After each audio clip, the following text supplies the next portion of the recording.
Hey folks, it's Jim from the Movie Rewind, and today I'm reviewing the film Super 8. So Super 8 follows a couple of young teenagers. The main character, I believe his name is Joe, and they are shooting a zombie film on a Super 8 camera.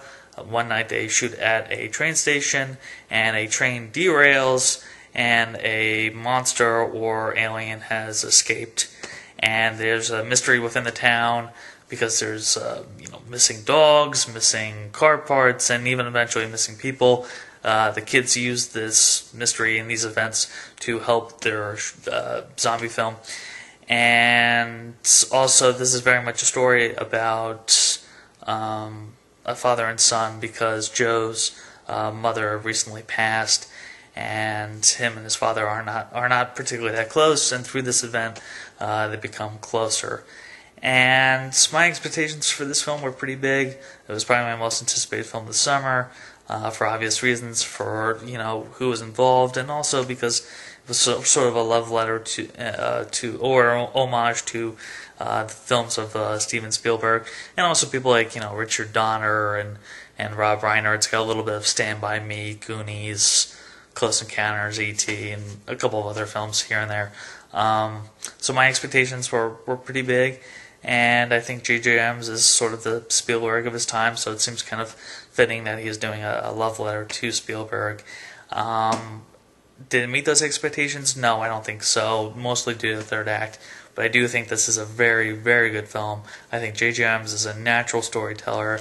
I think it's beautifully shot. I love the time period of the 1970s. It looks dead on.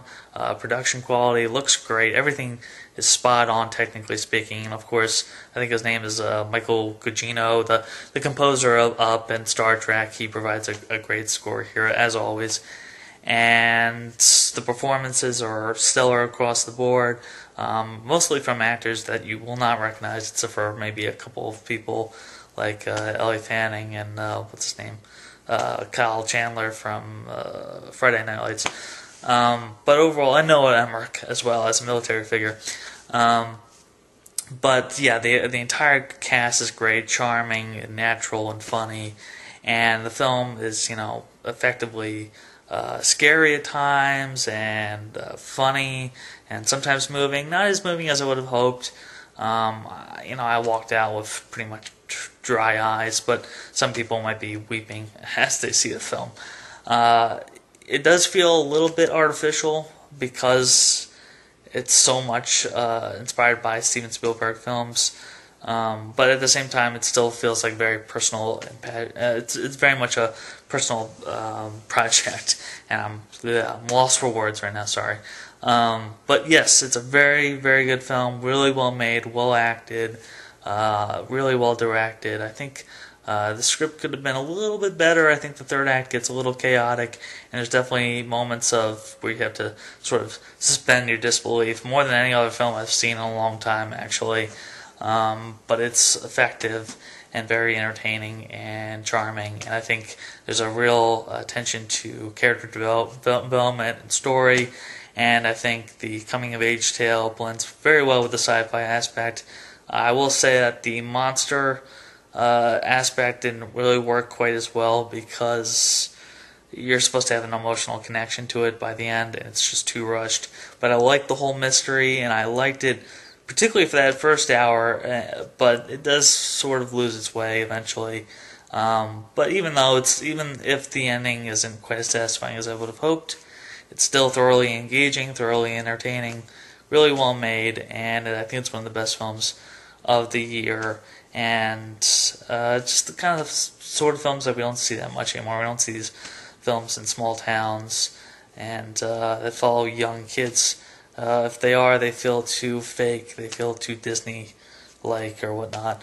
I'm rambling. So anyway, I'm going to just get to my rating and give this film a see it. Not quite a see it twice. It's a very good film. Could have been great.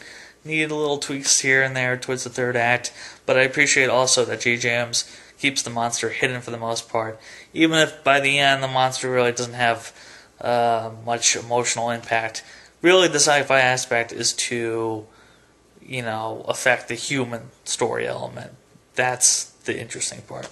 But overall, though, very good film. I actually could have seen a Super 8 film without the sci-fi aspect. Just watch these kids and see the main character deal with his relationship with his father. And yeah, that's it from the movie Wine. I definitely recommend it. I think it's a good family film, despite some really well done scares. And I'm giving it a see it. Sorry for the rambling. Blah blah blah blah blah. Anyway, have a good day, folks. And until next time, this is Jim from the Movie Rewind, and I will see you soon.